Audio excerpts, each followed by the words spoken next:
So thank you so much, Farah, Selva, for being here.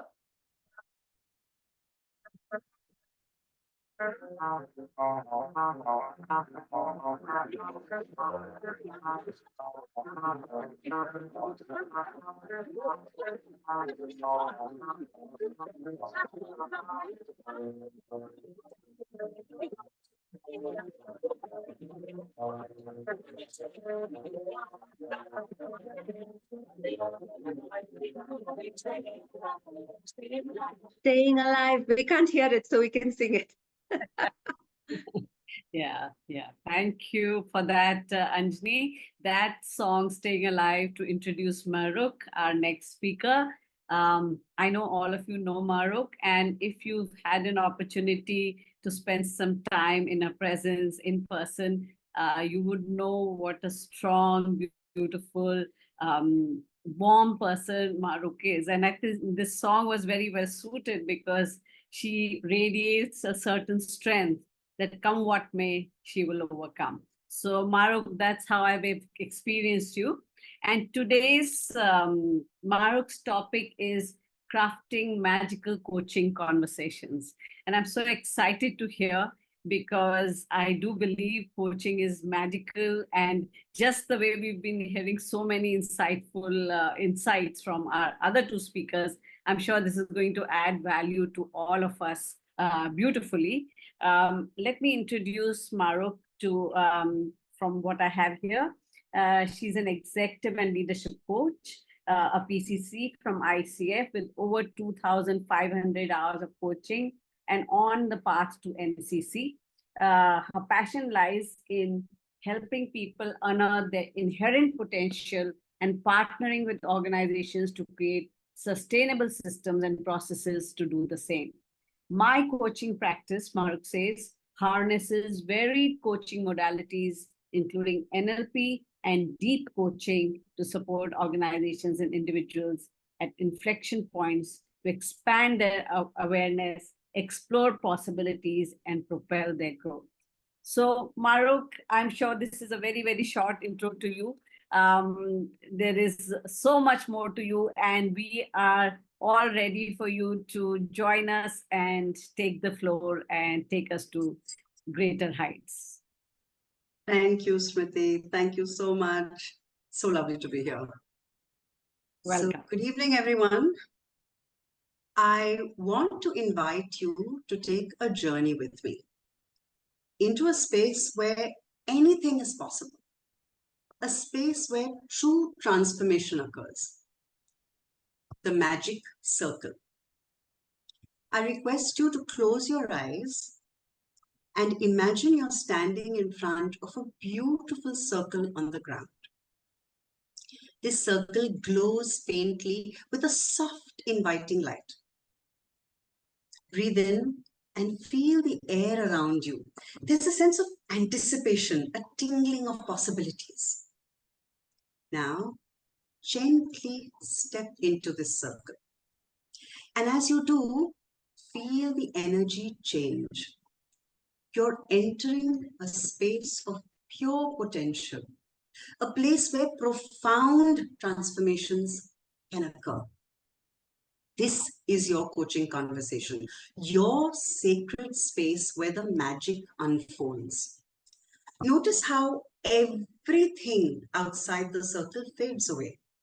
The noise, the distractions, all that exists is this moment and this space. And as you feel deeply into this space, slowly open your eyes and carry the sense of magic into our session today. The first time I experienced this magic was very early in my coaching career. It was 2009. A client asked me to speak to her husband who was facing a challenge in his new role. I happily agreed, little knowing that her husband was the managing director of a global investment bank. When I realized, I wondered what I had got myself into. I had never coached anyone quite so senior before. However, what transpired in that room was pure magic. The questions seemed to just flow through me. The insights bubbled over, the energy was unlike anything I had experienced before. After the meeting, I practically floated down the street. I remember the feeling so vividly to this day. Unknowingly, I had stepped into that magic circle and now I wanted more of it. Wouldn't it be amazing to access that magic circle more consciously, to conjure up the magic whenever you need it? Today, I'm going to share my journey of learning to live the nuances of certain coaching practices that seem very obvious at first glance, but mastery over them requires a lifetime. So, what is the difference that makes the difference? And the word that keeps coming back to me is deep presence. This is where the magic lies. But what exactly is presence? How do I access that level of deep presence that results in magic? I'm sure all of you have had a coaching conversation where you were deeply present, completely in sync with your client. Remember how the energy flowed freely between the two of you, both of you fully engaged in the co-creative process. Recall the dance that evolved with fluidity and grace, matching the other step for step. What stops us from accessing this level of presence on a regular basis? As a young coach, I operated from a lot of fear. What if I don't get it right? What if the client doesn't find his answers? What if I don't perform adequately as a coach? What if I don't ask the right questions? What if I can't think of any questions? We've all been there, right? What if, what if, what if? So much mental chatter, so much attachment to the outcome, so much evaluation of my performance as a coach. Today, after all these years, can I tell you a secret? I realized that magical coaching conversations unfold outside of the coaching space. They begin with our own inward journey as a coach. When our ways of being begin to shift, we let go of the need to perform. We drop the fear and step into the faith that the client will fill the circle with whatever they need. All we need is to be present and trust the process. When that happens, the magic will emerge. I'm going to share a few practices that have helped me to be deeply present and create the magic circle for me and my clients. This is my journey of learning to deliberately craft new ways of showing up amongst seemingly obvious practices. The very first one is silence. The Japanese have a concept called ma, which is described as a pause in time, a silent moment in a conversation, the silence between the notes that make music. Those pauses replete with energy is where the magic begins. Silence in a coaching conversation is a deliberate pause, which creates a vacuum-like emptiness. Just like a vacuum, in its emptiness, it invites profound discovery and draws the client inwards to a deep inner space of reflection.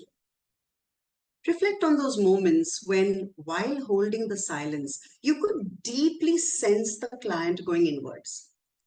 You felt their struggle to process certain thoughts. Sometimes even their pain was reflected in your own body.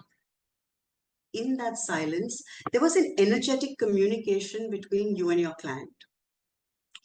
You were holding space in the truest sense, completely tuned in to the other person's deepest sense of self.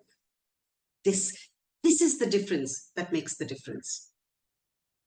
The second way of being is slowing down, practicing the pause. Not a complete silence, but a moment, a breath before you speak. This was a tough one for me. In order to build this muscle, you have to slow down in every area. I began practicing it in my daily life, driving slower, eating slower, speaking slower. I continue to struggle with it. Every day, I force myself to sip my coffee ever so slowly, tamping down on the urge to just gulp and run. Slowing down in life allows you to slow down in a coaching conversation. allowing for the pauses, asking simple, succinct questions, and then waiting without feeling rushed or impatient. This gives both you and the client time to reflect and soak in the reflections as they are emerging, allowing for an expansiveness in the conversation. Just ask yourself, what might unfold if you dared to slow down? The third practice of magical conversations is deep listening. Listening for emergence, listening for possibilities. No longer listening from my own point of reference or from that of my client, but from a field of potentiality. Listening with all my senses, my whole being.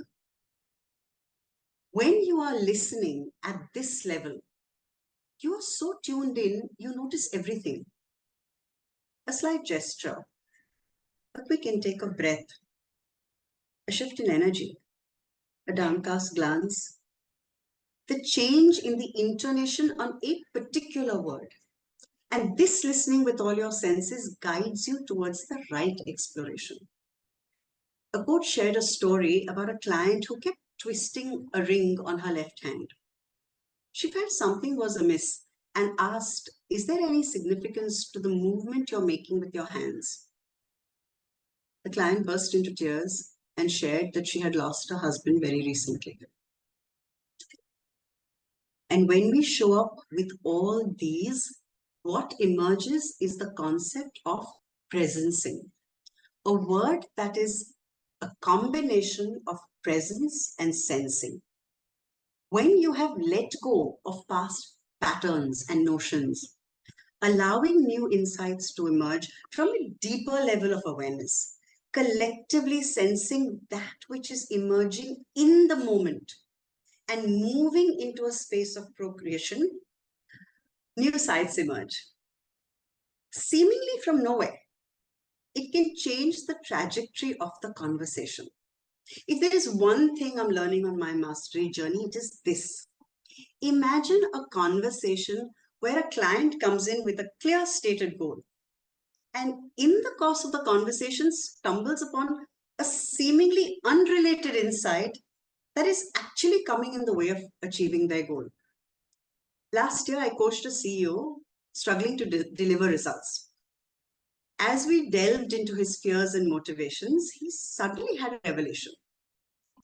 During COVID, a deep fear of losing his dear ones had gripped him. He and his family had holed up in his bungalow without stepping out for over a year. He realized that he was still carrying this intense fear that had replaced the fearless corporate warrior that he had been pre-COVID.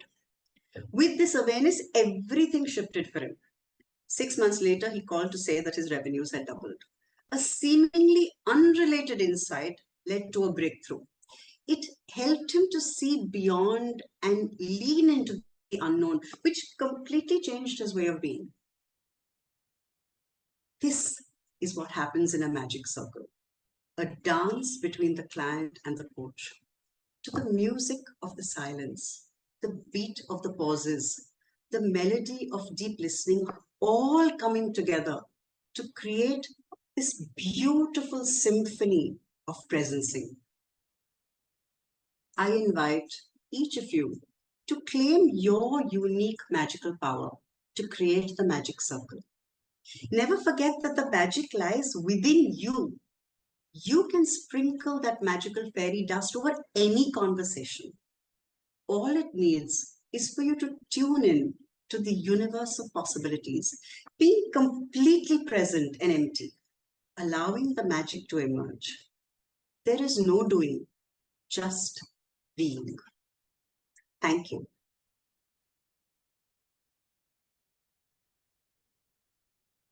How lovely, Mahrukh.